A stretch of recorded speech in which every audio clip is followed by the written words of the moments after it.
And like always, man, at 125, we got a real skilled fight here between Carlos Hernandez and Allan Nascimento.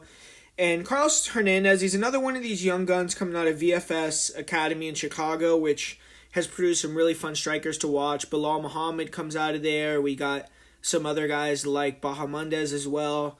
And Hernandez is no different. On the feet, he has great footwork, speed. He bouncing out of range really effectively. He closes the distance real fast. Good 1-2s, 2-3s. He has fast, sharp hands. He doesn't really have power, which I think is going to be an issue for him recurring throughout his career because he kind of slaps with his punches. But his kicking game is on point. He'll attack with all parts of the body with his kicks. He comes to fight as well. He's in very good shape, so he keeps the movement. He can dart in, dart out for 15 minutes. Good job keeping a high guard and staying at range. He has good eyes. He can defend most attacks by just moving his feet. And when he needs to get better at is disguising his blitzes with feints, moving his head a little bit more. Sometimes he can overextend on his punches, get clipped with a heavy counter. He can get taken down by overextending, and he did get wobbled in his Contender Series fight. His striking is tough to deal with for most fighters, though, because he stays sharp, he stays in and out, he's fast, and he's very clean. And he's an okay grappler. He's not a super active wrestler, but sometimes he will look for the body lock or the level changes. And he was able to hit some takedowns in Victor Altamirano his last fight.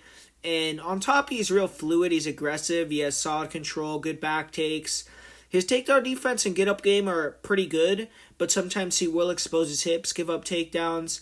His Contender Series opponent hit multiple takedowns on him, and his get-up game is solid. He doesn't stay stagnant on bottom, but he exposes his back to stand up. He does a good job hand fighting. He doesn't allow fighters to get their hooks in either, so he could turn face and get back to range. But in this fight with Allan Nascimento, he has to be very super careful about exposing his back and just has to be careful about going to the ground in general because he's facing a monster who's really fast with his transitions, with his scrambles. And Hernandez is well-rounded. He has good cardio. He's young, plus skills. So I think as long as he stays in the proper mindset and continues to get better, he'll stick around in the UFC. But Allan Nascimento, he's looking to win 2 fights in a row for the first time in a long time, since 2016. And the UFC has match-made Nascimento really hard so far. They put him against 3 technical fighters. He fought Tagir Ulanbekov. He lost that fight, then got the upset win over Jake Hadley, and now he's getting in here with Carlos Hernandez. And Nascimento is fun to watch. He's one of these guys that if he can get a few wins, he could see himself in the mix with the top guys at 125, especially with how shallow it is. He trains with Charles Oliveira, and he has a similar style. On the feet, he's a Muay Thai fighter, throws some wild flying techniques, and he has a high-level BJJ black belt as well.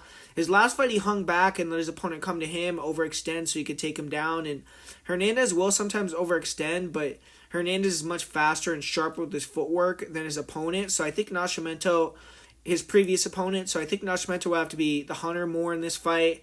Try to pressure with the front kick, stick in the pocket, look for counters, eat one to give one because I don't think Hernandez has that real power.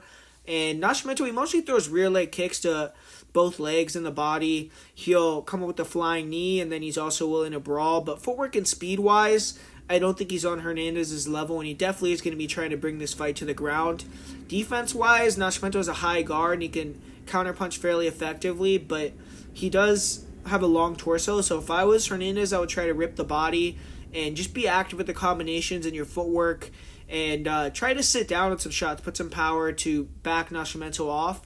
But Allan Nascimento fought someone that was a pretty good matchup in his last fight in hindsight with Jake Hadley, who's a good grappler but stands very tall, pressured forward, and so the takedowns materialized there for Nascimento.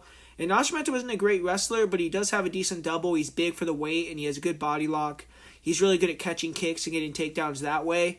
And on top, he has good control. He wants to methodically transition, but he does give up position for submissions at times. Most of his submission wins have also came off of his back.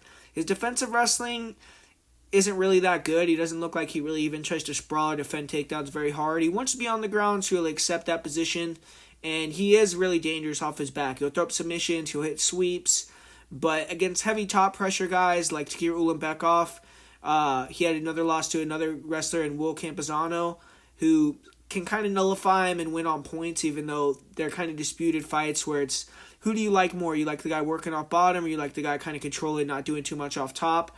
But most of the opponents I've watched Nascimento fight recently are also grapplers who were willing to engage on the ground with Nascimento, And with Hernandez, I think it's going to be a different challenge of someone who's looking to avoid the grappling and maintain distance and strike. Cardio-wise, Nascimento has great cardio, and he may need it here to track down and try to take down and submit the mobile Hernandez. And 125, it produces great matchups, and this one is no different. I'm pretty bullish on Hernandez. I think as he progresses, he will become a problem for fighters. He's highly skilled. He comes in great shape. He's tough. But I think he's going to have a hard time with Nascimento's ability to mix it up. I think Nascimento will be able to use the single leg and clinches to open up some counter punches, some kicks. And I see him eventually getting the better of the wrestling and the grappling. If Hernandez can make this a range striking fight, he's going to be very live. And I think the line should be a little closer than where it's at. But I don't think that Hernandez has the power to keep Nascimento off him. And I think it's sometimes Hernandez will also crash into the clinch, and that could cost him this fight. I think Hernandez early will be tough to hold down.